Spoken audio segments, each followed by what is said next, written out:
I am Rajeshwari, working as a lecturer in chemistry in Sir CRR College for Women, Eluru. In this video, we discuss about 2nd BSc Chemistry, 4th semester, Paper 4, Spectroscopy and Physical Chemistry. Topic, Unit 5, Electrochemistry 2. In this video, here the topics discussed are electrochemical cells, reversible and irreversible cells, single electrode potential, sign convention for electrode potential. First of all, we see about electrochemical cells. A cell or an electrochemical cell is a single arrangement of two electrodes and an electrolyte for producing an electric current due to chemical action within the cell, or for producing chemical action due to passage of electricity. Thus, electrochemical cells may be used for two purposes. So ఒక cell ఏదంటే electrochemical cell అనేది ఏంటి అంటే it is a single arrangement అనేసి చెప్తున్నాం. ఏమేమి మనము తీసుకుంటాము ఈ సెల్లో అంటే 2 ఎలక్ట్రోడ్స్ ఉంటాయి, ఇంకా ఒక ఎలక్ట్రోలైటిక్ సొల్యూషన్ తీసుకుంటాం. ఆ ఎలక్ట్రోలైటిక్ సొల్యూషన్లో 2 ఎలక్ట్రోడ్స్ని డిప్ చేసుకుని సెల్ని ప్రిపేర్ చేసుకుంటాం. సో ఆ సెల్ అనేది దేనికి యూజ్ అవుతుంది మనకి అంటే for producing an electric current due to chemical action with in the cell. సెల్లో కెమికల్ యాక్షన్ జరగడం వల్ల మనకి ఎలక్ట్రిక్ కరెంట్ అనేది ప్రొడ్యూస్ అవుతుంది. లేదు అంటే for producing chemical action due to passage of electricity. లేదంటే ఇంకా ఏం జరుగుతుంది అంటే సమ్ కెమికల్ యాక్షన్ అనేది జరుగుతుంది. ఎప్పుడు అంటే సమ్ కరెంట్ని పాస్ చేసినప్పుడు మనము సెల్ నుంచి అక్కడ కెమికల్ యాక్షన్ అనేది జరుగుతుంది. సో ఎలక్ట్రోకెమికల్ సెల్స్ మనకి 2 పర్పసెస్కి యూజ్ అవుతాయి అన్నమాట. ఎందుకు అంటే ఇక్కడ మనకి 2 చెప్పుకున్నాం. ఏంటి అంటే సమ్ కెమికల్ యాక్షన్ జరగడం వల్ల సెల్లో ఎలక్ట్రిక్ కరెంట్ అనేది ప్రొడ్యూస్ అవుతుంది. లేదంటే ఏమవుతుంది, సమ్ కరెంట్ని పాస్ చేయడం వల్ల సెల్ నుంచి మనకి అక్కడ కెమికల్ రియాక్షన్ అనేది జరుగుతుంది. ఇలా మనకి 2 పర్పసెస్కి ఎలక్ట్రోకెమికల్ సెల్స్ అనేవి యూజ్ అవుతాయి. అవేంటో చూద్దాం. First one, to convert chemical energy into electrical energy. Second one, to convert electrical energy into chemical energy. Chemical ఎనర్జీని ఎలక్ట్రికల్ ఎనర్జీ కింద కన్వర్ట్ చేయడానికి యూజ్ అవుతుంది. అలాగే ఎలక్ట్రికల్ ఎనర్జీని కెమికల్ ఎనర్జీ కింద కన్వర్ట్ చేయడానికి యూజ్ అవుతుంది అనమాట ఈ ఎలక్ట్రోకెమికల్ సెల్స్ అనేవి. వీటికి ఎగ్జాంపుల్స్ తీసుకుంటే ఏంటి అంటే the common galvanic cell, dry cell and the lead storage battery are used for converting chemical energy into electrical energy. So chemical ఎనర్జీని ఎలక్ట్రికల్ ఎనర్జీ కింద కన్వర్ట్ చేయడానికి యూజ్ చేసే సెల్స్ ఏంటి అంటే galvanic cell, dry cell, lead storage battery అనేవి use అవుతాయి. Next one వచ్చి electrolytic cell used for the purification of metals is used for converting electrical energy into chemical energy. Electrical ఎనర్జీని chemical energy కింద convert చేయడానికి మనకి ఇక్కడ ఏది use అవుతుంది అంటే ఎలక్ట్రోలైటిక్ సెల్ అనేది యూజ్ అవుతుంది. దాన్ని దేనిలో యూజ్ చేస్తాం మనము అంటే ప్యూరిఫికేషన్ ఆఫ్ మెటల్స్ కోసం యూజ్ చేస్తాం. సో ఆ సెల్ ఏం చేస్తుంది అంటే ఎలక్ట్రికల్ ఎనర్జీని కెమికల్ ఎనర్జీ కింద కన్వర్ట్ చేస్తుంది. Next one, reversible and irreversible cells. A galvanic cell is said to be irreversible if it satisfies the 2 conditions. So మనము ఏదైనా ఒక గాల్వానిక్ సెల్ తీసుకుంటే ఆ గాల్వానిక్ సెల్ రివర్సిబుల్ అని ఎప్పుడు చెప్తాము అంటే ఒక 2 కండిషన్స్ ఇచ్చారు. ఆ 2 కండిషన్స్ని కనుక సాటిస్ఫై చేస్తే మనం తీసుకున్న సెల్ రివర్సిబుల్ అని చెప్తాం. ఒకవేళ ఆ 2 కండిషన్స్లో ఏదో ఒకటి సాటిస్ఫై చేయకపోయినా ఆ సెల్ ఏమవుతుంది, ఇర్రివర్సిబుల్ సెల్ అవుతుంది. సో కండిషన్స్ ఏంటో చూద్దాము. ఫస్ట్ వన్ వచ్చి the driving and opposing forces have infinitesimally difference. So driving force opposing force తీసుకున్నప్పుడు ఏంటి అంటే వాటికి ఇన్ఫినిట్సిమల్లీ డిఫరెన్స్ అంటే ఎంతో కొంత వెరీ స్మాల్ డిఫరెన్స్ అయినా ఉండాలి. రెండు కూడా ఈక్వల్ అవ్వకూడదు అనమాట. డ్రైవింగ్ ఫోర్సు అపోజింగ్ ఫోర్సు రెండు కూడా, అప్పుడే మనకు అది రివర్సిబుల్ అవుతుంది. సెకండ్ వన్ ఏంటి అంటే the chemical change occurring in cell should be reversed by applying infinitesimally greater or smaller force than the force acting on the cell. So ఇక్కడ రెండోది ఏంటి అంటే ఏదైనా కెమికల్ చేంజ్ జరిగితే సెల్లో ఆ కెమికల్ చేంజ్ జరిగినది ఏమవ్వాలి అంటే రివర్స్ అవ్వాలి by applying infinitesimally greater or smaller force than the force acting on the cell. So మనము ఆ సెల్ మీద అప్లై చేసిన ఫోర్స్ కన్నా కొంచెం స్మాలర్ డిఫరెన్స్లో తక్కువ కానీ ఎక్కువ కానీ సమ్ ఫోర్స్ అప్లై చేసినప్పుడు రివర్స్లో ఏమవ్వాలి అంటే ఏ కెమికల్ చేంజ్ అయితే జరిగిందో ఆ కెమికల్ చేంజ్ రివర్స్ అవ్వాలి. సో ఈ రెండు కండిషన్స్ని కనుక అప్లై అవుతే అప్పుడు మనకు ఆ సెల్ ఏమని చెప్తాము, రివర్సిబుల్ అని చెప్తాం. అంటే 2 కండిషన్స్‌ని సాటిస్ఫై చేస్తే మనం తీసుకున్న సెల్ రివర్సిబుల్ అవుతుంది. ఈ రెండిట్లో ఏ ఒక్కటి సాటిస్ఫై చేయకపోయినా ఆ సెల్ ఇర్రివర్సిబుల్ సెల్ అనేసి చెప్తాం. సో ఇక్కడ ఎగ్జాంపుల్ తీసుకుంటున్నాం చూడండి. Consider the following galvanic cell whose EMF is 1.09 volt at 25 degree centigrade. ఒక గాల్వానిక్ సెల్ తీసుకున్నాము. దాని ఈఎంఎఫ్ ఎంత అనుకుంటున్నాము? 1.09 వోల్ట్‌కి ఈక్వల్ అవుతుంది అనుకుంటున్నాం. ఎక్కడ అంటే 25 డిగ్రీ సెంటీగ్రేడ్ దగ్గర. సో ఆ సెల్ ఏంటి అంటే సెల్ తీసుకున్నప్పుడు జింక్ తీసుకుంటున్నాం. Zinc ions dipped in zinc sulphate solution. So zinc sulphate solution యొక్క మొలారిటీ ఎంత అంటే 0.1 మోలార్ అని తీసుకుంటున్నాం. నెక్స్ట్ దాన్ని in combination with copper sulphate సొల్యూషన్తో తీసుకుంటున్నాము. కాపర్ సల్ఫేట్ సొల్యూషన్ కాన్సన్ట్రేషన్ వచ్చి 0.1 మొలారిటీ. దాంట్లో మనము కాపర్ ఎలక్ట్రోడ్ని డిప్ చేసుకుంటున్నాం.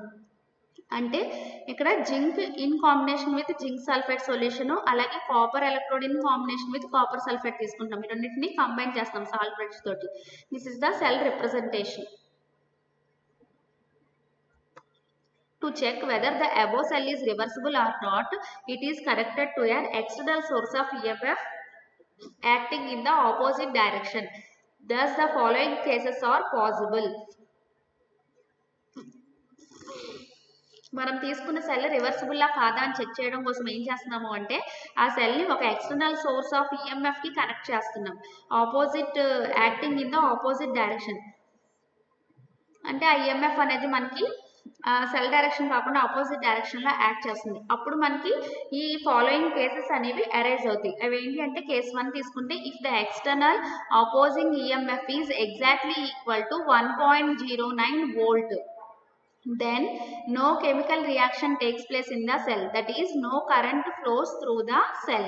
సో ఇప్పుడు మనం తీసుకున్న ఎక్స్టర్నల్ అపోజింగ్ ఈఎంఎఫ్ కనుక ఎగ్జాక్ట్గా 1.09 వోల్ట్కి ఈక్వల్ అయితే, అంటే మనం తీసుకున్న సెల్ ఈఎంఎఫ్కి కనుక ఈక్వల్ అయింది అనుకుంటే అప్పుడు కెమికల్ రియాక్షన్ ఏమీ కూడా జరగదు సెల్లో. Then no chemical reaction takes place in the cell, that is no current flows through the cell.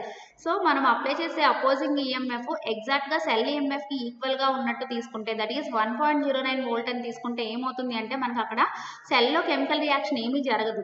So chemical reaction ఏమీ జరగలేదు అంటే ఏంటి అర్థం? అక్కడ కరెంట్ అనేది ఏమీ కూడా ఫ్లో అవ్వట్లేదు సెల్ నుంచి. అది కేస్ 1. ఇప్పుడు కేస్ 2 చూస్తే if the external opposing EMF is very small than 1.09 volt, the current flows in the original direction, that is from copper to zinc electrode in the external circuit. So ఇప్పుడు కనుక మనము opposing EMF కనుక చాలా smaller value తీసుకుంటాం than that of 1.09 volt. 1.09 కన్నా కొంచెం తక్కువ వాల్యూని కనుక తీసుకున్నాం అనుకోండి, అప్పుడు ఏమవుతుంది అంటే కరెంట్ అనేది ఒరిజినల్ డైరెక్షన్లోనే ఫ్లో అవుతుంది. That is from copper electrode, copper to zinc electrode in the external circuit. External సర్క్యూట్లో కాపర్ నుంచి జింక్కి కరెంట్ అనేది ఫ్లో అవుతుంది ఒరిజినల్ డైరెక్షన్లో. The reaction also takes place in the cell as usual. ఆ reaction కూడా మనకి original direction అంటే as యూజువల్గానే forward డైరెక్షన్లోనే జరుగుతుంది. దట్ ఈజ్ ఫ్రమ్ ఏంటి అక్కడ జరిగేది రియాక్షన్ అంటే Zn plus Cu plus 2 gives rise to Zn plus 2 plus Cu. అక్కడ జరిగే రియాక్షన్ ఇట్లా జరుగుతుంది.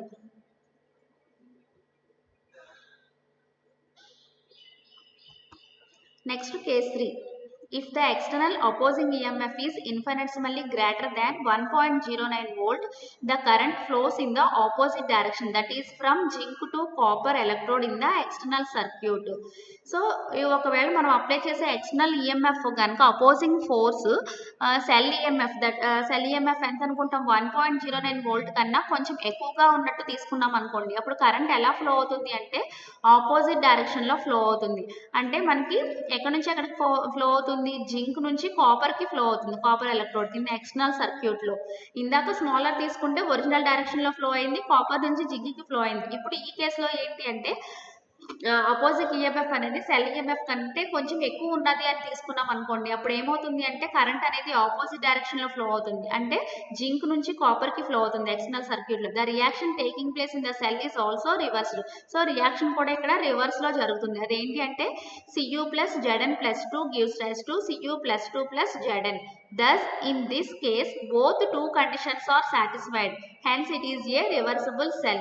సో ఇప్పుడు ఇక్కడ మనం తీసుకున్న గాల్వానిక్ సెల్కి ఏమైంది అంటే ఫస్ట్ మనం చెప్పుకున్న 2 కండిషన్స్ కూడా సాటిస్ఫై అయ్యింది కాబట్టి ఈ సెల్ ఏమని చెప్తాము? రివర్సిబుల్ సెల్ అనేసి చెప్తాం. On the other hand, A cell that does not satisfy any one of the above two conditions is said to be irreversible. ఒకవేళ మనం తీసుకున్న సెల్ కనుక మనం ఫస్ట్ చెప్పుకున్న రెండు కండిషన్స్ లో ఏ ఒక్కదాన్ని సాటిస్ఫై చేయకపోయినా అప్పుడు ఆ సెల్ ఏమవుతుంది, ఇర్రివర్సిబుల్ సెల్ అవుతుంది. సో ఇప్పుడు అలాంటి దానికి ఒక ఎగ్జాంపుల్ తీసుకుంటే consider a cell in which zinc and silver electrodes are immersed in a solution of dilute sulphuric acid. So ఇప్పుడు ఇంకొక సెల్ తీసుకుంటున్నాం, అదేంటి అంటే దాంట్లో జింకు ఇంకా సిల్వర్ ఎలక్ట్రోడ్ రెండు కూడా డైల్యూట్ సల్ఫ్యూరిక్ యాసిడ్ లో డిప్ చేసుకుని ఉన్న సెల్ ని ఒకటి కన్సిడర్ చేసుకుంటున్నాం.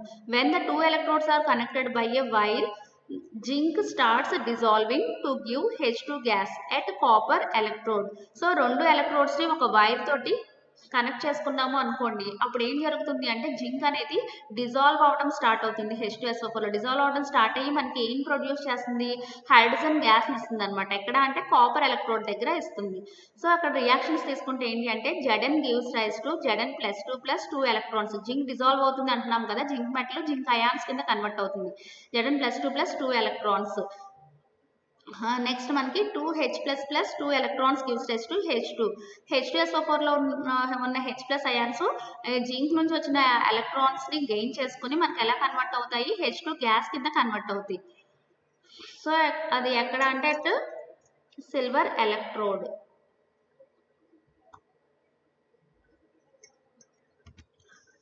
However, when the cell is connected to an external source having EMF slightly higher than the cell EMF, silver starts dissolving to give hydrogen gas which is collected at zinc electrode. So ఇప్పుడు మనము cell ని external source of EMF కి connect చేస్తున్నాం. So external source of EMF ఎంత ఉంటుంది అంటే slightly higher than the cell EMF.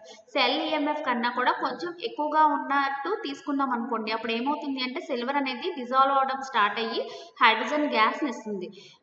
ఆ hydrogen gas ఎక్కడ కలెక్ట్ అవుతుంది అంటే జింక్ ఎలక్ట్రోడ్ దగ్గర కలెక్ట్ అవుతుంది. సో అప్పుడు రియాక్షన్ ఎట్లా వస్తుంది అంటే సిల్వర్ అనేది డిజాల్వ్ అవడం స్టార్ట్ అయింది కాబట్టి 2Ag gives rise to 2Ag++ 2 electrons. Silver metal అనేది డిజాల్వ్ అయ్యి సిల్వర్ అయాన్స్ ని ప్రొడ్యూస్ చేస్తుంది, ఇంకా ఎలక్ట్రాన్స్ ఇస్తుంది. సో మన H2SO4 లో ఉన్న H+ అయాన్స్ ఏం చేస్తాయి, ఆ ఎలక్ట్రాన్స్ ని గెయిన్ చేసుకుని హైడ్రోజన్ గ్యాస్ కింద కన్వర్ట్ అవుతాయి. So 2H++ 2 electrons gives rise to H2 gas at zinc electrode. Thus this cell does not satisfy condition 2, that is the chemical reaction is not reversed, hence it is said to be irreversible cell. So ఈ cell అనేది మనము first చెప్పుకున్న 2 conditions లో second condition ని satisfy చేయలేదు. అంటే అది ఏ chemical reaction అయితే జరిగిందో ఆ కెమికల్ రియాక్షన్ మళ్ళీ రివర్స్ అవ్వాలి, స్మాలర్ కానీ లేదంటే స్మాల్ గ్రేటర్ కానీ ఈఎంఎఫ్ ని అప్లై చేసినప్పుడు అని చెప్పుకున్నాం కదా, ఆ కండిషన్ ఇది సాటిస్ఫై చేయలేదు కాబట్టి ఇప్పుడు మనం తీసుకున్న సెల్ ఏమవుతుంది, ఇర్రివర్సిబుల్ సెల్ అవుతుంది. Next, single electrode potential. The potential of any electrode commonly known as single electrode potential. It is the potential difference between it and the electrolyte surrounding the electrode. So single electrode potential అంటే ఏంటంటే ఏదైనా సరే ఒక electrode తీసుకుంటే దాని యొక్క potential ని common గా ఏం చెప్తాము అంటే సింగిల్ ఎలక్ట్రోడ్ పొటెన్షియల్ అనేసి చెప్తాం. సో మరి అది ఎట్లా వస్తుంది అంటే the potential difference between it and the electrolyte surrounding the electrode. మనం తీసుకున్న ఎలక్ట్రోడ్ కి ఇంకా దాని చుట్టూ ఉండే ఎలక్ట్రోలైట్ సొల్యూషన్ కి మధ్యలో ఉండే పొటెన్షియల్ డిఫరెన్స్ నే సింగిల్ ఎలక్ట్రోడ్ పొటెన్షియల్ అనేసి కన్సిడర్ చేసుకుంటున్నాం. The electrode potential depends upon the nature of the metal, concentration of the metallic ions in solution and the temperature of the solution. So ఈ electrode potential అనేది దాని value దేని మీద depend అయి ఉంటుంది అంటే మనం తీసుకున్న మెటల్ యొక్క నేచర్ మీద డిపెండ్ అయి ఉంటుంది. అలాగే మనం తీసుకున్న సొల్యూషన్ లో ఉన్న మెటాలిక్ అయాన్స్ యొక్క కాన్సన్ట్రేషన్ మీద, ఇంకా టెంపరేచర్ ఆఫ్ ది సొల్యూషన్ మీద డిపెండ్ అయ్యి ఎలక్ట్రోడ్ పొటెన్షియల్ వాల్యూస్ అనేవి చేంజ్ అవుతూ ఉంటాయి. When the ions are at unit activity and the temperature is 25 degrees centigrade, the potential difference is called as standard electrode potential. So మనము తీసుకున్న ions యొక్క concentration 1 అని తీసుకున్నాం అనుకోండి యూనిట్ యాక్టివిటీ అని, ఇంకా టెంపరేచర్ వచ్చి 25 డిగ్రీ సెంటిగ్రేడ్ మెయింటైన్ చేసుకున్నప్పుడు ఆ పొటెన్షియల్ డిఫరెన్స్ ని ఏమంటాము అంటే వచ్చే పొటెన్షియల్ డిఫరెన్స్ ని ఎలా కన్సిడర్ చేసుకుంటాము, స్టాండర్డ్ ఎలక్ట్రోడ్ పొటెన్షియల్ అనేసి తీసుకుంటాం. సో ఆ స్టాండర్డ్ ఎలక్ట్రోడ్ పొటెన్షియల్ ని ఎలా రిప్రజెంట్ చేసుకుంటున్నాము అంటే ఈ నోట్ తోటి రిప్రజెంట్ చేస్తాం. The potential of a single electrode cannot be determined but the potential difference between the 2 electrodes can be accurately measured. So single electrode potential అనేది మనము యాక్యురేట్గా మెజర్ చేసుకోలేమన్నమాట. సమ్ టైమ్స్ అది యాక్యురేట్ రిజల్ట్స్ని ఇవ్వదు. కాకపోతే ఇక్కడ మనము యాక్యురేట్గా ఏం మెజర్ చేసుకోవచ్చు అంటే ఏవైనా 2 ఎలక్ట్రోడ్స్ తీసుకుంటే ఆ 2 ఎలక్ట్రోడ్స్ మధ్య ఉన్న పొటెన్షియల్ డిఫరెన్స్ని యాక్యురేట్గా మెజర్ చేసుకోవచ్చు. దస్ an arbitrary standard electrode must be chosen to determine the potential of the electrode. So దానికోసం మనము ఏదైనా ఒక ఎలక్ట్రోడ్ యొక్క పొటెన్షియల్ వాల్యూస్ని ఎగ్జాక్ట్గా తెలుసుకోవాలి అనుకుంటే ఏం చేస్తాము అంటే ఆ ఎలక్ట్రోడ్ని ఒక స్టాండర్డ్ ఎలక్ట్రోడ్ తోటి కంబైన్ చేసుకుంటాం అనమాట. కంబైన్ చేసుకుని అప్పుడు మనకి కావాల్సిన ఎలక్ట్రోడ్ యొక్క పొటెన్షియల్ని డిటర్మైన్ చేసుకుంటాం. Normal hydrogen electrode also called standard hydrogen electrode is the standard reference electrode. So మనం ఇక్కడ రిఫరెన్స్ ఎలక్ట్రోడ్ కింద ఏం తీసుకుంటున్నాము జనరల్గా అంటే నార్మల్ హైడ్రోజన్ ఎలక్ట్రోడ్ తీసుకుంటాం. దీన్నే షార్ట్ ఫామ్లో NHE అంటాం. దీన్నే ఇంకొక పేరు ఏం చెప్పొచ్చు అంటే నార్మల్ హైడ్రోజన్ ఎలక్ట్రోడ్కి ఇంకొక నేమ్ వచ్చి స్టాండర్డ్ హైడ్రోజన్ ఎలక్ట్రోడ్ అంటాం. దీన్ని షార్ట్ ఫామ్లో SHE అనేసి చెప్తాం అనమాట. దీన్ని మనం ఇక్కడ రిఫరెన్స్ ఎలక్ట్రోడ్ కింద కామన్గా తీసుకుంటాం. Thus the standard electrode potential of a metal baby define as. So ఇప్పుడు ఈ స్టాండర్డ్ ఎలక్ట్రోడ్ పొటెన్షియల్ ఎలా డిఫైన్ చేసుకోవచ్చు అంటే standard electrode potential of the metal ని the potential difference in volts at 25 degrees centigrade developed in a cell consisting of 2 electrodes.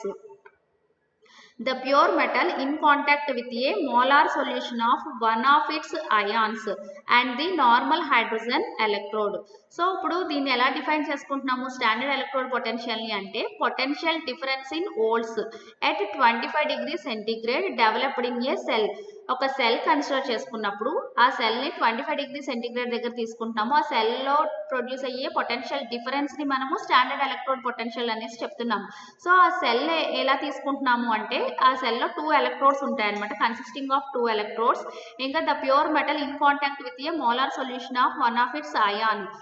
2 ఎలక్ట్రోడ్స్లో మనం తీసుకున్న metals అనేవి వాటి యొక్క మోలార్ సొల్యూషన్ తోటి కాంటాక్ట్లో ఉండేలాగా తీసుకుంటాం. And the normal hydrogen electrode. ఇంకా ఆ metal in contact with its molar solution అంటున్నాము, దాన్ని మళ్ళీ దేంతో కంబైన్ చేస్తున్నాము నార్మల్ హైడ్రోజన్ ఎలక్ట్రోడ్ తోటి కంబైన్ చేసుకుంటాం. చేసుకున్నప్పుడు ఇలా ఒక సెల్ కన్సిడర్ చేసుకుంటే ఆ సెల్లో ప్రొడ్యూస్ అయ్యే పొటెన్షియల్ డిఫరెన్స్నే మనం ఏమని చెప్తున్నాము standard electrode potential of the metal అనేసి డిఫైన్ చేసుకుంటున్నాం. Next, sign convention for electrode potential. The metal rod and the electrolyte for a electrode system are always in an equilibrium state. So sign convention రాసుకోవాలి అంటే electrode పొటెన్షియల్కి ఏం తీసుకుంటున్నాము అంటే ఒక metal rod తీసుకుంటున్నాము, ఇంకా ఎలక్ట్రోలైట్ సొల్యూషన్ తీసుకుంటున్నాం. సో ఆ మెటల్ రాడ్ ఇంకా ఎలక్ట్రోలైట్ సొల్యూషన్ ఎప్పుడు కూడా మనకి ఎట్లా ఉంటాయి ఈక్విలిబ్రియం స్టేట్లో ఉంటాయి అనమాట ఎలక్ట్రోడ్ సిస్టమ్స్కి కన్సిడర్ చేసుకుంటే. సో ఇది ఎక్స్ప్లెయిన్ చేయడానికి ఒక ఎగ్జాంపుల్ తీసుకుంటున్నాం. ఏంటి అంటే zinc is in equilibrium with Zn+2 ions and copper is in equilibrium with copper+2 ions. The equilibrium between zinc ions can be represented as. So ఇక్కడ మనం ఏ ఎగ్జాంపుల్ తీసుకుంటున్నాం జింక్ అయాన్స్ తోటి ఈక్విలిబ్రియంలో ఉంది అని తీసుకుంటున్నాం. అలాగే కాపర్ అయాన్స్ తోటి ఈక్విలిబ్రియంలో ఉంది అని తీసుకుంటే the equilibrium between zinc and zinc ions can be represented as. So equilibrium ఎలా రిప్రజెంట్ చేసుకోవచ్చు అంటే Zn మెటల్ తీసుకుంటున్నాం, ఇక్కడ సాలిడ్ స్టేట్లో ఉంటుంది, which is in equilibrium with Zn+2 ions in aqueous solution plus 2 electrons.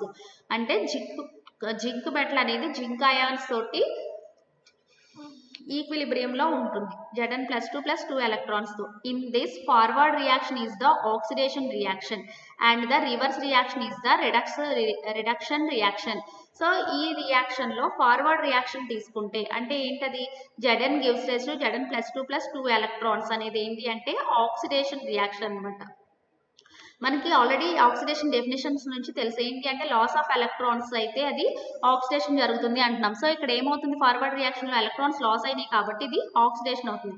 అదే రివర్స్ రియాక్షన్ తీసుకున్నాం అనుకోండి, రివర్స్ రియాక్షన్ ఏంటి Zn+2 + 2 electrons gives rise to Zn. So ఇక్కడ మనకి ఏం జరుగుతుంది గెయిన్ ఆఫ్ ఎలక్ట్రాన్స్ జరుగుతుంది. గెయిన్ ఆఫ్ ఎలక్ట్రాన్స్ అంటే ఏంటి రిడక్షన్ డెఫినేషన్ నుంచి రిడక్షన్ కాబట్టి అక్కడ మనకి రివర్స్ రియాక్షన్ వచ్చి రిడక్షన్ అనేసి చెప్తాం. So these are redox systems. So oxidation reduction రెండు జరిగాయి కాబట్టి దీన్ని ఏం చెప్తాము రెడాక్స్ సిస్టమ్ అనేసి చెప్తాం. When coupled with standard hydrogen electrode, some electrodes undergo reduction and oxidation takes place at standard hydrogen electrodes. So ఇలాంటి సిస్టమ్ని తీసుకెళ్ళి మనము స్టాండర్డ్ హైడ్రోజన్ ఎలక్ట్రోడ్కి కపుల్ చేసామనుకోండి, ఏమవుతుంది, కొన్ని ఎలక్ట్రోడ్స్ దగ్గర రిడక్షన్ జరుగుతుంది. సో ఆ ఎలక్ట్రోడ్స్ దగ్గర రిడక్షన్ జరిగింది అంటే మనకి స్టాండర్డ్ హైడ్రోజన్ ఎలక్ట్రోడ్ దగ్గర ఏం జరుగుతుంది, ఆక్సిడేషన్ అనేది జరుగుతుంది. Others behave in reverse way, that is when they undergo oxidation, reduction takes place at standard hydrogen electrode. So ఇంకొకటి తీసుకున్నాం అనుకోండి, అంటే ఇక్కడ ఏం తీసుకుంటున్నాం, ఫస్ట్ కేసులో ఎలక్ట్రోడ్ దగ్గర రిడక్షన్ జరిగితే స్టాండర్డ్ హైడ్రోజన్ ఎలక్ట్రోడ్ దగ్గర ఆక్సిడేషన్ జరిగింది అనేసి చెప్తున్నాం. అలా కాకుండా రివర్స్లో జరిగింది అనుకోండి, అదర్ వేలో, అంటే ఏంటి, మనం తీసుకున్న ఎలక్ట్రోడ్ దగ్గర ఆక్సిడేషన్ జరిగితే స్టాండర్డ్ హైడ్రోజన్ ఎలక్ట్రోడ్ దగ్గర ఏం జరుగుతుంది, రిడక్షన్ అనేది జరుగుతుంది. If reduction takes place at an electrode with respect to standard hydrogen electrode, reduction potential is assigned a positive sign and it is having an equal but negative value of oxidation potential. For ఒకవేళ కనుక మనం తీసుకున్న electrode దగ్గర reduction జరిగింది అనుకోండి with respect to standard hydrogen electrode, అప్పుడు అక్కడ వచ్చే రిడక్షన్ పొటెన్షియల్కి ఏ సైన్ ఇస్తాము అంటే పాజిటివ్ సైన్ అనేది ఇస్తాము. సో దాని దగ్గర ఉండే ఆక్సిడేషన్ పొటెన్షియల్కి ఏ వాల్యూ వస్తుంది అంటే అప్పుడు నెగిటివ్ వాల్యూ అనేది ఇస్తాం. సో రిడక్షన్ జరుగుతుంది కాబట్టి రిడక్షన్ పొటెన్షియల్కి పాజిటివ్ సైన్ ఇస్తున్నాం. సో అక్కడ ఉండే ఆక్సిడేషన్ పొటెన్షియల్కి వాల్యూ అనేది సేమ్ వాల్యూ ఉంటుంది, బట్ ఇన్ ఆపోజిట్ సైన్ అనేది ఉంటుంది అనమాట, అంటే నెగిటివ్ సైన్ అనేది ఇస్తాము. దీనికి ఎగ్జాంపుల్ ఏం తీసుకుంటున్నామంటే when copper electrode is coupled with standard hydrogen electrode, reduction takes place at the copper electrode, the electrode reactions are. So దీనికోసం ఏం చేస్తున్నామంటే కాపర్ ఎలక్ట్రోడ్ తీసుకుంటున్నాము, తీసుకుని స్టాండర్డ్ హైడ్రోజన్ ఎలక్ట్రోడ్ తోటి కంబైన్ చేస్తున్నాము. సో అక్కడ మనకి ఏం జరుగుతుంది, కాపర్ ఎలక్ట్రోడ్ దగ్గర అంటే రిడక్షన్ అనేది జరుగుతుంది. అప్పుడు రియాక్షన్స్ ఎట్లా వస్తాయంటే హైడ్రోజన్ ఎలక్ట్రోడ్ దగ్గర రియాక్షన్ వచ్చి H2 గ్యాస్ అనేది H+ అయాన్స్ ప్లస్ 2 ఎలక్ట్రాన్స్ కింద కన్వర్ట్ అవుతుంది. So H2 gives rise to 2H+ plus 2 electrons, అంటే ఇక్కడ ఆక్సిడేషన్ అనేది జరుగుతుంది హైడ్రోజన్ ఎలక్ట్రోడ్ దగ్గర. నెక్స్ట్ కాపర్ ఎలక్ట్రోడ్ దగ్గర మనకి రిడక్షన్ జరుగుతుంది అని చెప్తున్నాం కాబట్టి ఏమవుతుంది, అక్కడ రియాక్షన్ వచ్చి Cu + 2 + 2 electrons gives rise to Cu. So copper ions అనేవి ఎలక్ట్రాన్స్ ని గెయిన్ చేసుకుని కాపర్ కింద కన్వర్ట్ అవుతాయి అనమాట, అంటే ఇక్కడ రిడక్షన్ జరుగుతుంది. Here the reduction potential of copper electrode is taken as positive, that is +0.34 volt, and the oxidation potential is taken as negative, that is -0.34 volt. So copper దగ్గర reduction జరిగింది కాబట్టి ఇక్కడ వచ్చే రిడక్షన్ పొటెన్షియల్ వాల్యూని మనము positive sign ఇస్తున్నాం. ఎంత ఉంటుంది ఇక్కడ వాల్యూ అంటే 0.34 వోల్ట్ ఉంటుంది. అలాగే అక్కడ మరి ఆక్సిడేషన్ పొటెన్షియల్ వాల్యూకి ఏ సైన్ ఇవ్వాలి అంటే నెగిటివ్ సైన్ ఇస్తున్నాం కాబట్టి దాని వాల్యూ వచ్చి -0.34 volt. When oxidation takes place at an electrode with respect to standard hydrogen electrode, oxidation potential is assigned a positive value and reduction potential an equal but negative value. So ఇప్పుడు ఏంటి అంటే మనకి ఇక్కడ oxidation జరిగింది అనుకోండి, మనం తీసుకున్న electrode దగ్గర ఫర్ సపోజ్ ఆక్సిడేషన్ జరిగితే, ఫస్ట్ సపోజ్ మనం తీసుకున్న ఎలక్ట్రోడ్ దగ్గర ఆక్సిడేషన్ కనుక జరిగింది అనుకోండి with respect to standard hydrogen electrode, అప్పుడు అక్కడ వచ్చే ఆక్సిడేషన్ పొటెన్షియల్కి పాజిటివ్ సైన్ ఇస్తాం. మరి ఆ ఎలక్ట్రోడ్ దగ్గర ఉండే నెగిటివ్ రిడక్షన్ పొటెన్షియల్కి ఏమొస్తుంది అంటే నెగిటివ్ సైన్ అనేది ఇస్తాం అనమాట. దానికి ఎగ్జాంపుల్ వచ్చి when zinc electrode is coupled with standard hydrogen electrode, oxidation takes place at the zinc electrode, the electrode reactions are. ఇప్పుడు దీనికోసం ఏం చేస్తున్నామంటే జింక్ ఎలక్ట్రోడ్ తీసుకుంటున్నాము, దాన్ని స్టాండర్డ్ హైడ్రోజన్ ఎలక్ట్రోడ్ తోటి కంబైన్ చేసి ఉంచుతున్నాం. సో ఇప్పుడు జింక్ ఎలక్ట్రోడ్ దగ్గర మనకి ఏం జరుగుతుంది అంటే ఆక్సిడేషన్ అనేది జరుగుతుంది. సో జింక్ ఎలక్ట్రోడ్ దగ్గర రియాక్షన్ తీసుకుంటే Zn gives rise to Zn + 2 electrons. So oxidation జరిగింది ఇక్కడ. మరి హైడ్రోజన్ ఎలక్ట్రోడ్ దగ్గర ఏం జరుగుతుంది అంటే రిడక్షన్ జరుగుతుంది. సో ఆ రియాక్షన్ వచ్చి 2H+ + 2 electrons gives rise to H2 gas. So reduction ఇక్కడ మనకి ఈఎంఎఫ్ వాల్యూ ఎంత ఉంటుంది అంటే 0.76 వోల్ట్ ఉంది. Hence, the oxidation potential of zinc electrode is taken as positive, that is +0.76 volt, and the reduction potential is taken as negative, that is -0.76 volt. So ఇక్కడ oxidation జరిగింది కాబట్టి zinc electrode దగ్గర ఇక్కడ వచ్చే ఆక్సిడేషన్ పొటెన్షియల్ కి ఏ sign ఇస్తున్నాము, positive sign ఇస్తున్నాం, that is +0.76. మరి రిడక్షన్ పొటెన్షియల్ కి ఏం ఇస్తాము అంటే నెగిటివ్ సైన్ ఇస్తాము, దట్ ఈస్ -0.76 వోల్ట్. ఇట్లా మనకి సైన్స్ అనేవి పడుతుంది, సైన్ కన్వెన్షన్ అనేది ఉంటుంది. ఆ ఎలక్ట్రోడ్స్ దగ్గర జరిగే రియాక్షన్స్ మీద బేస్ అయ్యి ఆక్సిడేషన్ రిడక్షన్ అనే దాని మీద బేస్ అయ్యి మనకి ఆక్సిడేషన్ పొటెన్షియల్కి రిడక్షన్ పొటెన్షియల్కి ఏ సైన్ ఇవ్వాలి ఏంటి అనేది డిపెండ్ అయి ఉంటుంది. Next, reference books. First one, Unified Chemistry by O.P. Agarwal. Second one, Advanced Physical Chemistry by Atkins. Third one, Unified Chemistry by Y.R. Sharma, K. Ramarao. And fourth one, Introduction to Electrochemistry by S. Glaston. Fifth one, Modern Electrochemistry by J.O.M. Bokris and E.K.N. Reddy. Thank you.